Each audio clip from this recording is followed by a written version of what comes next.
नमस्कार दोस्तों, स्वागत है आपका जीएस मंथन पर। आज का हम अपने निबंध सीरीज का अगला टॉपिक पढ़ेंगे, भारत में भूकंप की समस्या और समाधान। जो अपनी निबंध सीरीज चल रही है, यह यूपीएससी, पीएससी, आरओएआरओ, बीपीएससी इन सब परीक्षाओं के लिए बहुत महत्वपूर्ण है। खासकर अभी जो आरओएआरओ की परीक्षा आने वाली है उसके लिए भी महत्वपूर्ण है। इसमें हम वही टॉपिक लेते हैं जो आपकी परीक्षा के लिए अति संभावित होते हैं, जो बहुत ज़्यादा आने वाले होते हैं। इसमें हम पूरा आपको निबंध समझाते हैं जिससे कि आपके पास बेहतर शब्द सीमा हो जाए। जब आपके पास शब्द अच्छे होंगे तो आप अच्छे से लिख लेंगे और आपकी शैली तब अच्छी बनेगी। इसलिए यदि आप पहली बार देख रहे हैं तो आप इसको चैनल सब्सक्राइब करिएगा, जिससे कि आने वाले जितने निबंध हैं वो आपको मिलते रहें, और जो पहले के निबंध हैं वो भी आप देख लीजिएगा। निबंध में कई चीज़ें ध्यान रखी जाती हैं। पहली है कि वही टॉपिक चुनिएगा जिसमें आपको 60 से 70% तक चीज़ें पहले से पता हों। इससे लाभ ये होगा कि आपको कम समय लगेगा, कम समय में ज़्यादा चीज़ें आप सोच लेंगे। अब ये चीज़ें पता कैसे होंगी? जब आप खूब प्रैक्टिस करेंगे। देखिए क्या होता है, निबंध आप कभी रट नहीं सकते हैं, निबंध को आपको सीखना रहेगा। निबंध कभी आप पीडीएफ से नहीं पढ़ सकते हैं। पीडीएफ अभ्यास करने के लिए अच्छी है, लेकिन निबंध जितना आप सीख लेंगे, जैसे जो मैं क्लास कराता हूँ, इसको यदि आप पूरा देख लेते हैं तो आप आराम से इसमें कर सकते हैं। जैसे क्या होता है, आपको जब चीज़ें पढ़ लेंगे फिर आपके दिमाग में वो बनी रहेंगी और वही आप वहाँ पर लिखते हैं। इसमें जो मैं सिखाता हूँ, इसमें जो हम निबंध कराते हैं, इसमें हम एक चीज़ हेडिंग में हम पढ़ाते हैं। हेडिंग में पढ़ाने का हमारा उद्देश्य ये होता है कि आप चीज़ों को सीखो। जैसे जब हम इधर हेडिंग डालते रहेंगे, चीज़ों को बताते रहेंगे, फिर जब आप पैराग्राफ में लिखोगे तो आपको याद आता रहेगा, अच्छा इस हेडिंग की बात करनी, इस हेडिंग की बात करनी, ये सब चीज़ें याद आती रहेंगी और आप अच्छा लिख लेंगे। इसमें जो हमारी शब्द सीमा हम देते हैं ये भी थोड़ा ज़्यादा रहती है। ज़्यादा इसलिए रहती है कि आप चाहे यूपीएससी में लिखो चाहे पीएससी में लिखो, आप अपने हिसाब से शब्द सीमा अच्छे से बना सकते हो। दूसरी चीज़ क्या है, आपकी विषय समझ में आ जाएगा।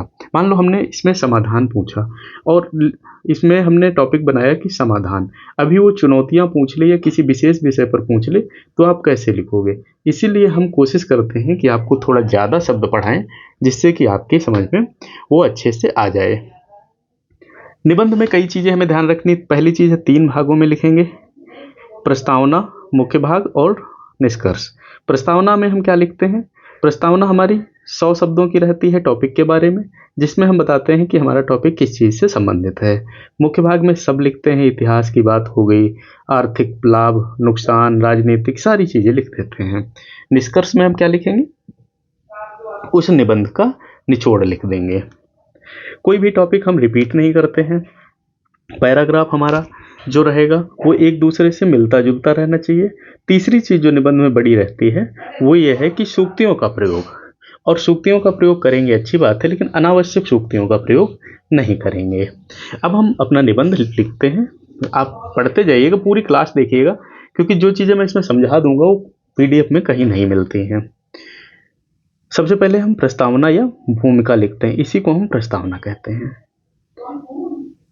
एक चीज़ और बता दें, यदि आप जैसे परीक्षा में 3 निबंध पूछे जा रहे हैं तो यदि पहले निबंध में आप प्रस्तावना लिखना तो फिर तीनों निबंध में प्रस्तावना शब्द लिखना, भूमिका लिखना तो भूमिका के हिसाब से लिखेंगे, शब्द नहीं लिखेंगे, बस हमारा सीधे निबंध शुरू हो जाता है। मानव सभ्यता ने विज्ञान, तकनीक और संसाधनों की दृष्टि से अद्भुत प्रगति की है। चांद और मंगल तक पहुंचने की यात्रा ने यह साबित कर दिया कि मनुष्य अपनी क्षमता से असंभव को संभव बना सकता है, किंतु जब बात प्रकृति की शक्तियों की आती है तब यह सारी प्रगति क्षण भर में तिनके की तरह बिखर जाती है। प्रकृति का एक झटका, एक कंपन, भूकंप सब कुछ तहस नहस कर देता है।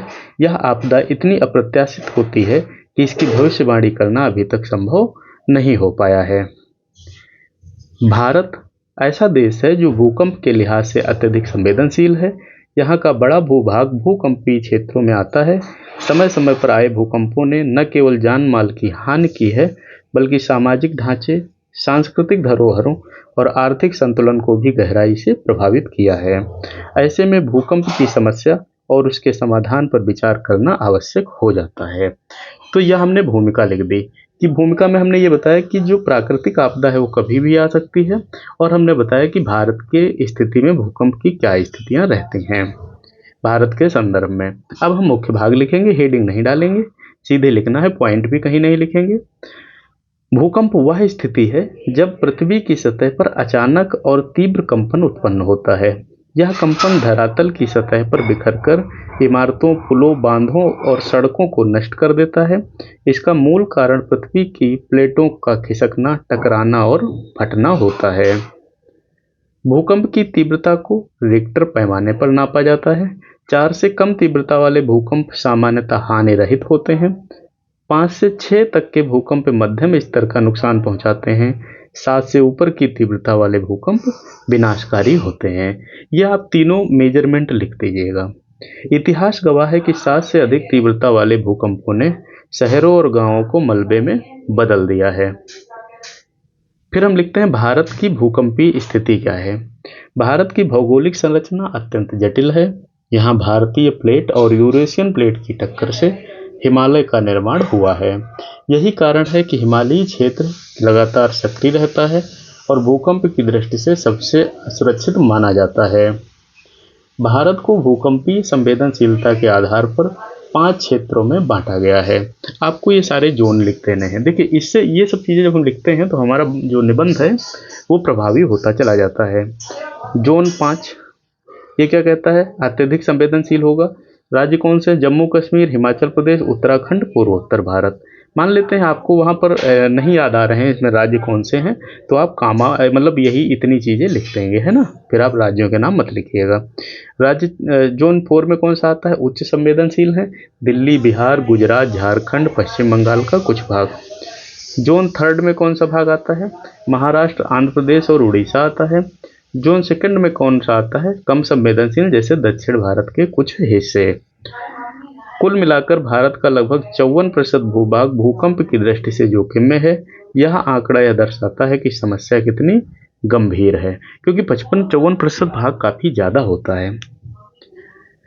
भारत में प्रमुख भूकंप घटनाएं। भारत का इतिहास कई विनाशकारी भूकंपों से भरा हुआ है। कच्छ का भूकंप क्या है? 1819 में आता है। गुजरात में आया यह भूकंप हजारों लोगों की मौत का कारण बनता है। कांगड़ा भूकंप कौन सा है? 1905 का। हिमाचल प्रदेश में आए इस भूकंप में लगभग 20,000 लोग मारे जाते हैं। बिहार नेपाल भूकंप क्या है? 1934 में आता है। इस त्रासदी में लगभग 10,700 लोगों की मौत हो जाती है। भुज भूकंप जो है, गुजरात में आया यह भूकंप भारत की सबसे बड़ी आपदाओं में से एक है।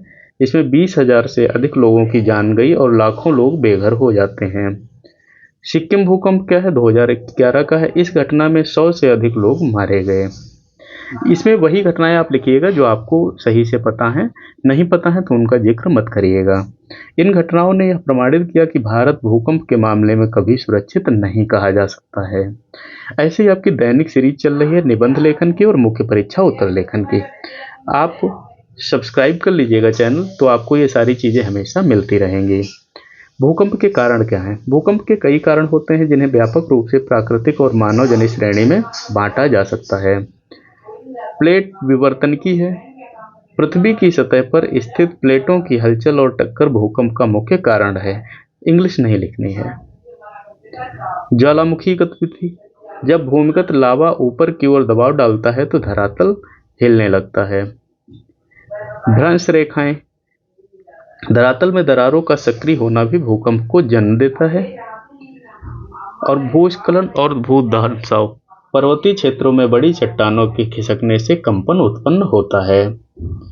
मानव जनित कारण क्या है? बांध निर्माण, खनन, विस्फोट और अत्यधिक भूजल दोहन भी छोटे बड़े भूकंप का कारण बनते हैं।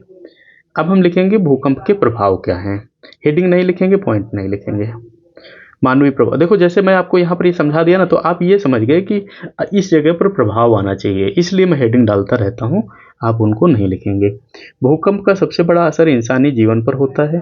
कुछ ही क्षणों में हजारों लोग मारे जाते हैं, अनेक लोग घायल हो जाते हैं और लाखों लोग बेघर हो जाते हैं। आर्थिक प्रभाव क्या होगा? भूकंप से अरबों की संपत्ति नष्ट हो जाती है, उद्योग धंधे ठप हो जाते हैं, सड़कें, पुल और बिजली व्यवस्था पूरी तरह चरमरा जाती है। सामाजिक प्रभाव क्या होगा? लोग विस्थापित हो जाते हैं, बेरोजगारी और गरीबी बढ़ जाती है, मानसिक तनाव और अवसाद जैसी समस्याएं फैलती हैं। पर्यावरणीय प्रभाव क्या होंगे? भूकंप से भूमि धंस जाती है, नदियों का मार्ग बदल जाता है, जंगल नष्ट हो जाते हैं, कभी कभी नई झीलें और दरारें भी बन जाती हैं। सांस्कृतिक प्रभाव क्या होगा? भूकंप ऐतिहासिक धरोहरों और मंदिरों को भी नष्ट कर देता है, जिससे हमारी सांस्कृतिक धरोहर अपूरणीय क्षति झेलती है। जितने आपको सही पता हो उतने लिखिएगा, यानी समय शब्द सीमा के हिसाब से। मैं थोड़ा ज़्यादा ही पढ़ा देता हूँ। 2025 का परिप्रेक्ष्य क्या होगा? वर्ष 2025 तक विज्ञान ने भूकंप मापन और निगरानी में उल्लेखनीय प्रगति की है। सैटेलाइट सेंसर, कृत्रिम बुद्धिमत्ता की मदद से कंपन का आकलन संभव हो पाया है, परंतु यह दुखद है, आज भी भूकंप की सटीक भविष्यवाणी करना संभव नहीं है। हाल के महीनों में हिमालयी क्षेत्र में बार बार छोटे झटके महसूस किए गए हैं। वैज्ञानिकों का मानना है इस क्षेत्र में भविष्य में बड़ा भूकंप आ सकता है। ऐसे में सतर्कता और तैयारी एकमात्र उपाय है। फिर भारत के सामने चुनौतियां क्या हैं? जैसे जनसंख्या घनत्व। भारत दुनिया का सबसे अधिक जनसंख्या वाला देश है। घनी आबादी वाले क्षेत्रों में नुकसान कई गुना अधिक होता है। कमजोर निर्माण, यानी भवन निर्माण में भूकंप रोधी मानकों की अनदेखी आम बात होती है। जागरूकता की कमी, अधिकांश लोग भूकंप से बचाव उपायों से अनजान हैं। प्रशासनिक ढिलाई, आपदा प्रबंधन योजनाएं अक्सर कागज पर ही रह जाती हैं। वैज्ञानिक सीमाएं क्या हैं? पूर्वानुमान की तकनीक अभी भी अपर्याप्त है। समाधान क्या होंगे? जैसे पहले वैज्ञानिक उपाय देखते हैं। भूकंप रोधी भवन निर्माण को अनिवार्य किया जाए। सभी संवेदनशील क्षेत्रों का भूकंपीय मानचित्र तैयार किया जाए। सेंसर, उपग्रह और कृत्रिम बुद्धिमत्ता का उपयोग किया जाए। सामाजिक उपाय क्या होगा? आम जनता में जागरूकता फैलाना, स्कूल और कॉलेजों में आपदा प्रबंधन का प्रशिक्षण देना, सामुदायिक आपदा प्रतिक्रिया दल का गठन करना। प्रशासनिक उपाय क्या हो सकते हैं? राष्ट्रीय आपदा प्रबंधन प्राधिकरण एनडीएमए और एनडीआरएफ को मजबूत करना, आपदा राहत कोष का सही उपयोग करना, सेना और स्थानीय प्रशासन के बीच में बेहतर समन्वय स्थापित करना, जापान और अमेरिका जैसे देशों से तकनीकी सहयोग लेना, वैश्विक शोध कार्यक्रमों में भारत की सक्रिय भागीदारी सुनिश्चित करना। भविष्य की दिशा क्या होगी? भूकंप को रोका नहीं जा सकता, लेकिन इसके दुष्प्रभावों को काफ़ी हद तक घटाया जा सकता है। भारत को स्मार्ट सिटी मिशन और ग्रामीण विकास योजनाओं के भूकंप रोधी ढांचे पर विशेष ध्यान देना होगा। कृत्रिम बुद्धिमत्ता और बिग डाटा का प्रयोग कर जोखिम आकलन किया जा सकता है। सबसे महत्वपूर्ण है जन सहभागिता और जन जागरूकता। अब हम आते हैं निष्कर्ष पर। यह हमारा अंतिम हिस्सा होता है। भूकंप एक ऐसी आपदा है जो हमें प्रकृति की शक्ति का एहसास कराती है। यह बताती है कि मनुष्य कितना भी विकसित क्यों न हो, प्रकृति के सामने वह छोटा है। भारत जैसे विशाल और विविधतापूर्ण देश में भूकंप की चुनौती बड़ी है, परंतु इसका समाधान संभव है। यदि वैज्ञानिक प्रगति, प्रशासनिक तत्परता और सामाजिक सहयोग मिलकर काम करें तो भूकंप की तबाही को बहुत कम किया जा सकता है। यही वह राह है जिससे भविष्य को सुरक्षित बना सकते हैं।